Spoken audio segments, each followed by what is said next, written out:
In this video, we will talk about issues as far as table valued function usage is concerned. I'm going to use database AdventureWorks DW for this demo. I'll be creating two tables, table1 underscore temp and table2 underscore temp. Each of these tables will be getting its data from underlying table called table1.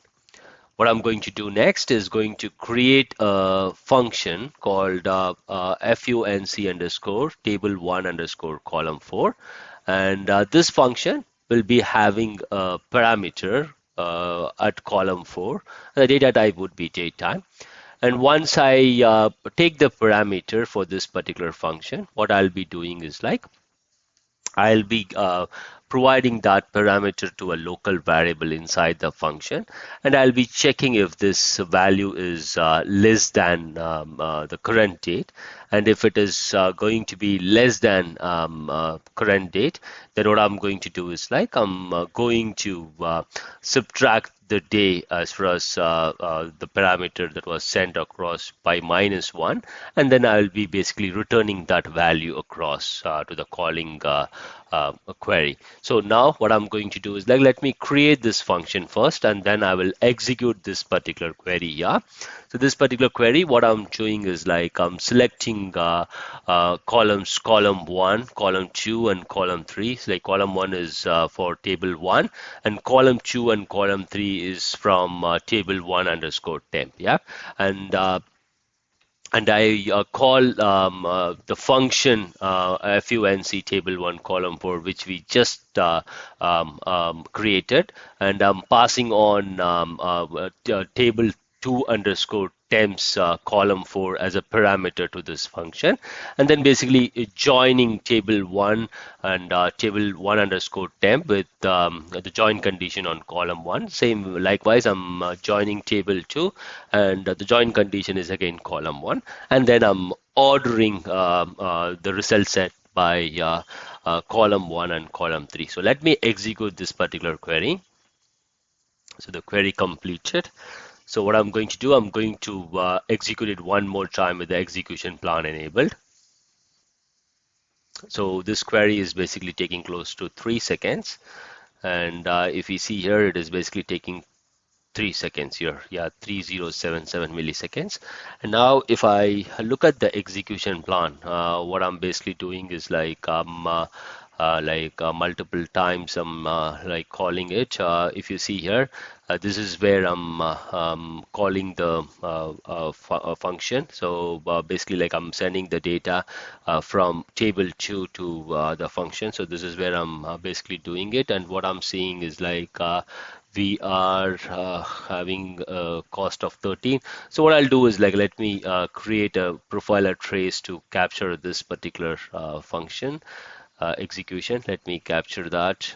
What I'll do is like I will look at the properties, and then I will simply change these things here. I will remove all those things which are not required. Also don't require this. Let me enable that and then go to the TSQL, and what I'll do is like I will select everything here. Statement completed, statement starting, batch completed, and here as well, statement completed, RPC completed. Where is this? Okay, everything else is selected. So I'm going to make sure I have object name which is selected, and then I will see if nest level is also selected. Yes, nest level is yeah, so let me select it. Nest level basically tells us like where is the call happening, and what is the level of the calls that is coming in. So let's run it. Then what I'll do is like I will execute this query. Okay, the query is taking more time because the profiler trace is capturing the information. So if you look at it here, what I'm seeing is like all these calls are basically happening on the function. If you are looking at, I just want to show that specifically. That's the reason of running the profiler trace. If you see here, like most of our time is basically spent on this particular function. So what is happening is like for each and every query that is coming in as far as the join is condition, that query is basically sent across to the function, and then it is waiting for the result from the function, and then it is basically getting displayed. So this is where the delay is. So if I stop this, it's going to complete. Yes, it has completed, but majority of the time that we have spent here is basically for the calls to the function. Yep. So if I take this information again, I've stopped it, so I will run it one more time, and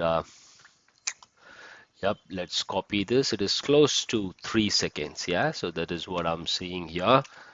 So now what I'm going to do is like I'm going to rewrite this query and make sure like I'm not going to use this function. Okay, so what I'm going to do, I'm going to bring in the business logic that is present inside the function and explicitly put it onto the query. So instead of this function, what I'm doing is like I'm using a case statement, and I'm checking if column 4 from table 2 underscore temp is less than get date. If yes, I'm subtracting -1 from the day.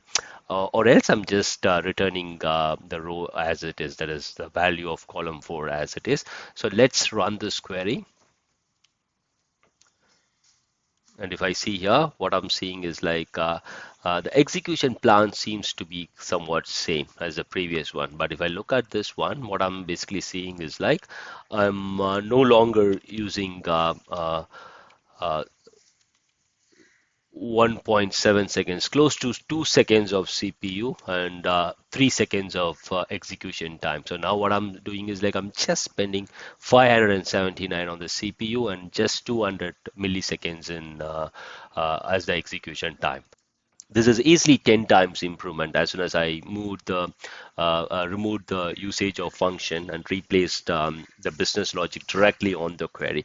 So this avoids code reuse, but in order to get better performance, if we can try this and if it really improves, then I think I would suggest this one, wherein I will not be using the function. Instead, I will be trying to put the business logic directly on the query and execute it.